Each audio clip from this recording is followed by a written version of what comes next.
નમસ્કાર દર્શક મિત્રો, ખબર અરવલ્લીમાં ફરી એકવાર આપનું સ્વાગત છે. હું છું અલ્પેશ રાઠોડ. અરવલ્લી જિલ્લામાં દબાણો અને દબાણોના પ્રશ્નો ભારે ચર્ચામાં રહ્યા છે અને તંત્ર અને કોઈ પણ ગામમાં હોય એના માટે માથાના દુખાવા રૂપ સાબિત થાય. દબાણો થાય એટલે વિકાસ કેવી રીતે કરવો એ પણ પ્રશ્ન ઊભો થાય છે. દબાણો રસ્તા બનાવવા માટે અને અન્ય વિકાસ કામો માટે ભારે અડચણરૂપ બનતા હોય છે.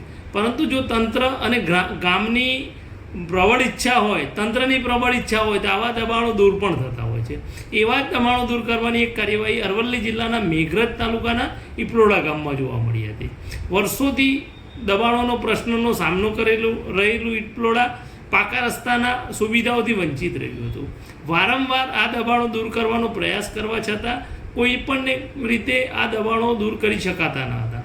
પરંતુ ઇપલોડા ગામમાં દબાણો દૂર કરવાની કાર્યવાહી કરવા માટે તંત્રએ મંજૂરી આપી દેતા મેઘરજ તાલુકા પંચાયતના ટીડીઓ અને પોલીસ તંત્રના ભારે બંદોબસ્ત સાથે દબાણો દૂર કરવાની કાર્યવાહી શરૂ કરવામાં આવી હતી. જેમાં બુલડોઝર દ્વારા દબાણો દૂર કરતા 16 દબાણો, નાના મોટા 16 દબાણોને દૂર કરવામાં આવ્યા હતા.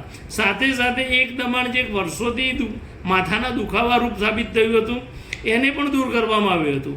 આ દબાણ દૂર કરવાની કાર્યવાહી દરમિયાન ગામના સરપંચ, તાલુકા વિકાસ અધિકારી, પોલીસ અધિકારીઓ અને પોલીસ કર્મીઓની ટીમની સાથે સાથે વહીવટી તંત્રના કેટલાક અધિકારીઓ પણ જોડાયા હતા. આ સાથે ગ્રામજનોએ પણ સહકાર આપ્યો હતો. જોકે જેના દબાણો દૂર થતા હતા તેમનામાં થોડું મનદુખ જોવા મળ્યું હતું. પરંતુ આ દબાણો દૂર થતાં વર્ષોનો જે પાકા રસ્તાનો પ્રશ્ન છે એ પણ સોલ્યુશન આવશે અને આ ગામના દબાણો ભવિષ્યમાં ન થાય એના માટે પણ કાળજી લેવાશે.